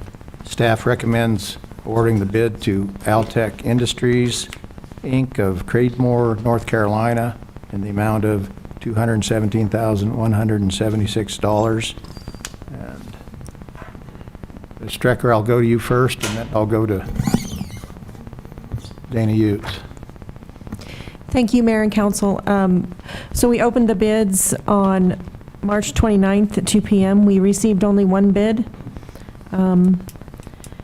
This is kind of a specialized type piece of equipment, so there really isn't a lot of other vendors out there, so it is not surprising just to receive one bid.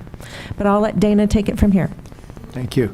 Typically, we have 2 bidders on this. Terex is another company that bids, and normally Altech whips them pretty bad in the bid. They're normally a lot higher. They chose not to bid in this, I think, for that reason. All of our, both diggers and all 3 bucket trucks are Altech. We've had good luck with them. We have good service techs come and take care of us. Altech servicemen come and do our dielectric testing, inspections, any repairs we might need. Had good service with them, really good luck. I see no reason not to award the bid to them. I would entertain any questions from them. Now, all your trucks have to be electrically certified, right? Yes. Is this one still electrically certified? The trade-in? Yeah. Yes. And when was it certified last? We do it every year. Every year? Yeah, every year. And it's coming up here shortly. We have to have all digger trucks and bucket trucks certified dielectrically. And if they don't get certified, they don't use them? Correct. We kept the old 1985 one.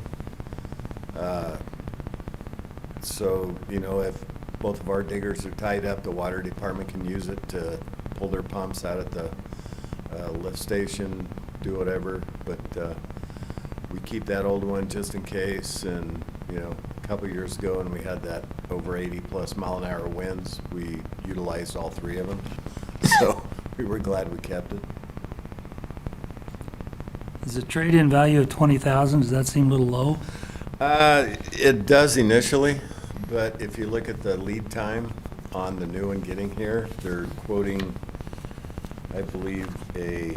27 to 30 months, Yeah, if at all? yeah. So they're basing that trade-in value on when it gets traded in. So we're looking at a lot more wear and tear and a lot more hours on that truck by the time it gets traded in. And this is a stock unit.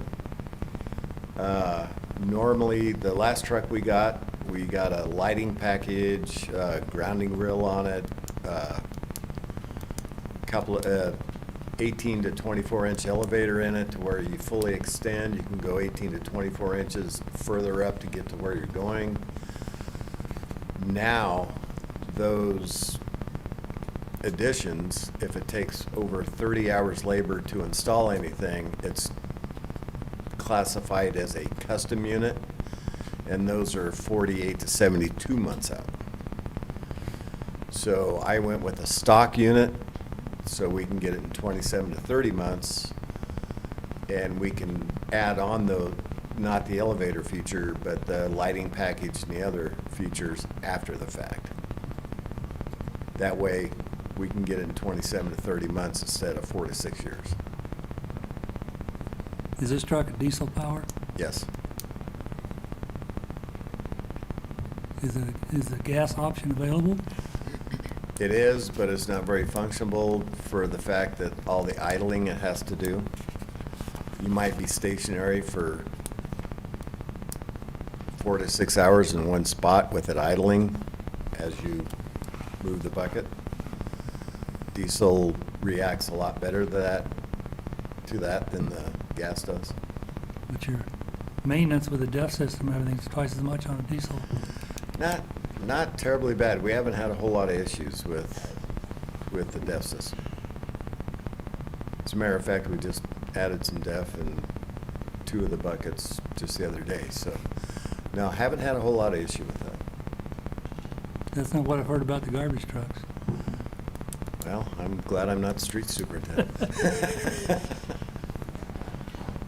It seems that the bulk of the cost is the bucket, the lift part of the truck. Is that correct? The bulk of the cost is that. The out time on these, Shane, is the chassis are just, there's such a high demand that's what's putting these, is what my salesman told me, it's what's putting these so far out is the chassis.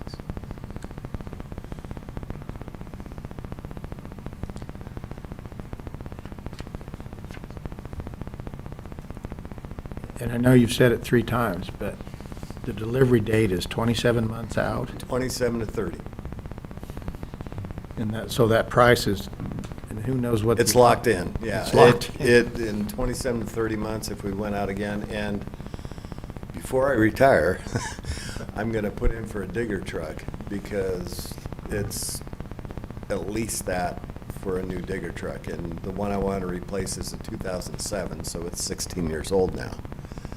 And so I'm going to get with my salesman, and we're going to get the process rolling on that, probably for the next budget year, to get money in there to, and it'll have to be carried over, of course, for a new digger truck, and I'll get with Jeff on the equipment plan about that. But my salesman told me to probably get rolling on that now, because he doesn't see any relief as far as out time on anything.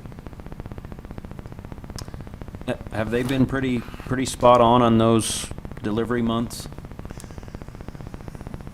Well, the last bucket truck we got was a 18 or 19.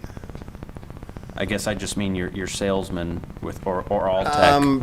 Yeah, for a stock unit, yes. The custom unit gets wacko after that.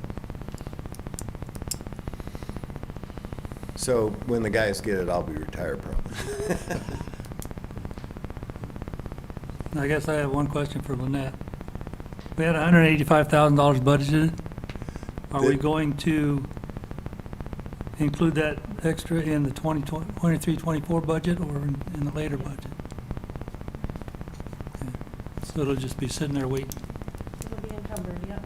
And when I first started quoting this, Dennis, it was based on our last truck, which with trade-in was about 185, 190,000. So that's what I originally put in. But with inflation, everything else, it, you know, it increased.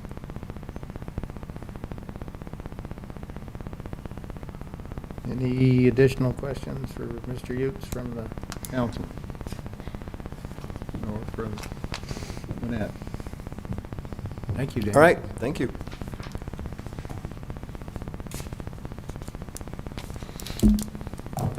That being said, I'd make a motion to award the bid as presented. I have a motion from Councilman Kelly to award the bid as presented for the electric bucket truck. Do I have a second? I would second. I have a second from Councilman Victorin. Any further discussion, gentlemen? Hearing none, I'll call for a vote. All those in favor of approving or awarding the bid on the electric bucket truck as presented indicate by saying aye. Aye. Any opposed by saying nay? Ayes have it, that electric bucket truck bid is awarded.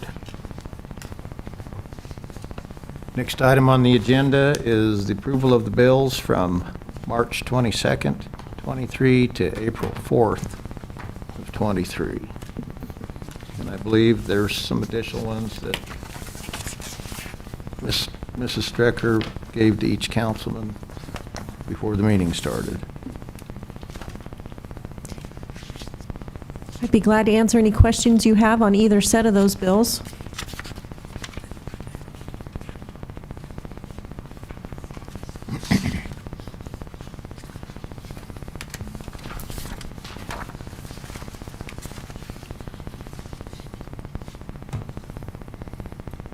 On the first set of bills on page 6 for Timberline Electric, is that for the new breakers at the receiving? This is for the water SCADA system upgrade. Oh, okay.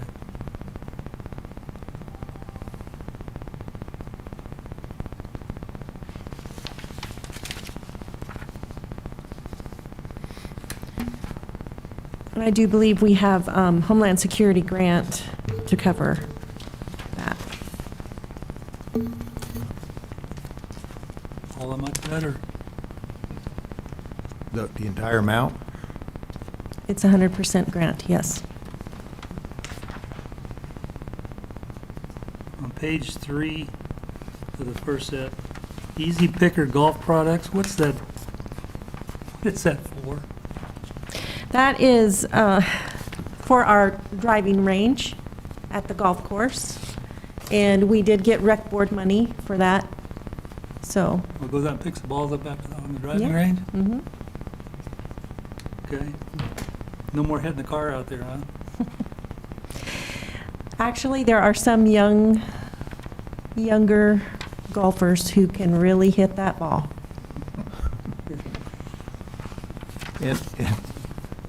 I think you already said it, but I'll ask you again. But that $16,582 is covered by that rec board grant that Dave Dent applied Yes. for and received. Yes.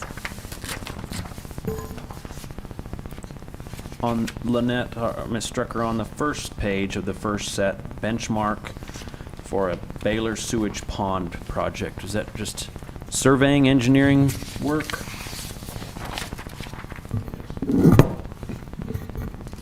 Yes, what we did is we had Benchmark go and survey the lagoons, the Baylor facility, all that city property that we own down there. And the intent is to annex that into the city. Currently, it is not annexed into the city.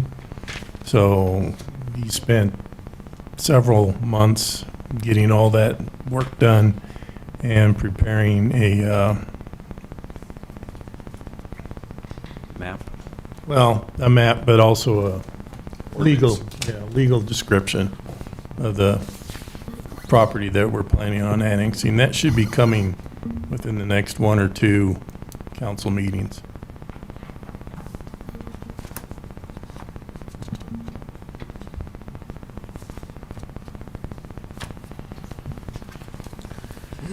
If there's nothing further, Mr. Mayor, I would move to approve the bills as presented. I have a motion from Councilman Victorin to approve the bills as presented. Do I have a second? Second. A second from Councilman Patterson. Any further discussion, gentlemen? Hearing none, I would call for a vote. All those in favor of approval of the bills from, reading the wrong dates, sorry.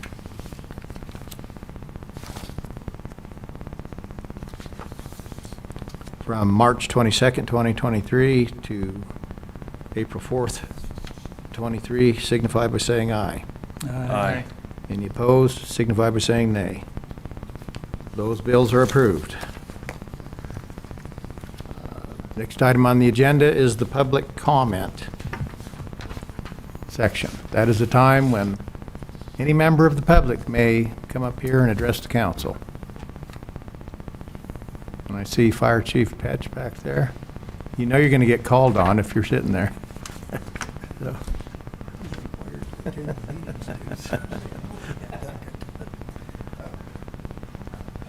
Evening, Mayor and Council. Mayor, sorry I didn't get anything typed up for you today. I kind of got a little busy, but I think as the meeting started, one thing, just need to thank Chief Johnson for his communication officers because they do a great job to help us, especially in the fire. And usually, if you've never been around or in there, it's not just us when we get a call. If it's a wreck, it's law enforcement, EMS, and fire, and maybe some other entities as well. So the ability to multitask, deal with numerous agencies, I mean, it's a big deal.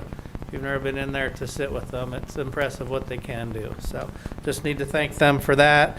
For the last couple of weeks, kind of the same stuff. We've had some smoke detector calls, somewhat from cooking, had carbon monoxide detectors. They do go bad at times, and then they chirp. So there's not much we can do about that. And then some gas calls. We've had a few. The gas smell. One incident we had, I think an oven was left on. So fortunately, we got that taken care of before it became a much larger problem. But as for anything major, luckily nothing really in the last couple of weeks, which is good. But, you know, any moment that can change for us. So does anybody have any questions or anything for me? I do, Chief. A couple questions. One day driving by the station, I saw the state of Wyoming loading one of our trucks. I don't know if they were delivering it or taking it away, but I wondered. I think it was your old military. Okay. So that's it. It's interesting because we're actually two entities within the fire station. So we have the city of Torrington, we have the rural fire district number 3. So they actually built that truck for us with, I think it's the FAP program or FEP, in which we can get those vehicles. It's got some motor issues right now, so instead of trying to drive it down to Cheyenne, they just came up, loaded it up, took it to Cheyenne, getting some work done, and then they'll deliver it back to us. So just kind of a partnership we have with them. Then I saw the classic truck you have. I don't know what model is, but I saw it leaving the other day. Yeah. The 34? Yes. I think it was going to get just a little tune-up and some stuff like that as well. So. Okay. And Mr. Mayor, I think it should be part of the public record that Fire Chief Patch arrived with long pants, so apparently it is cold enough that he's not wearing shorts tonight. One benefit of a snowstorm. Yeah. Virtual day today, so I had to do some other stuff. So. All right. Thank you, Fire Chief. Thank you, guys. Appreciate it. All right. The public comment section is closed, and I'd ask for a motion to leave regular session and move into executive session. We have a motion. Mr. Mayor, I would make the motion to move to executive session for purposes of litigation or discussion. Do I have a second for that motion? Second. I have a second from Councilman Kelly. Any discussion, gentlemen? In favor of moving into executive session to discuss litigation, signify by saying aye. Aye. Any opposed, signify by saying nay.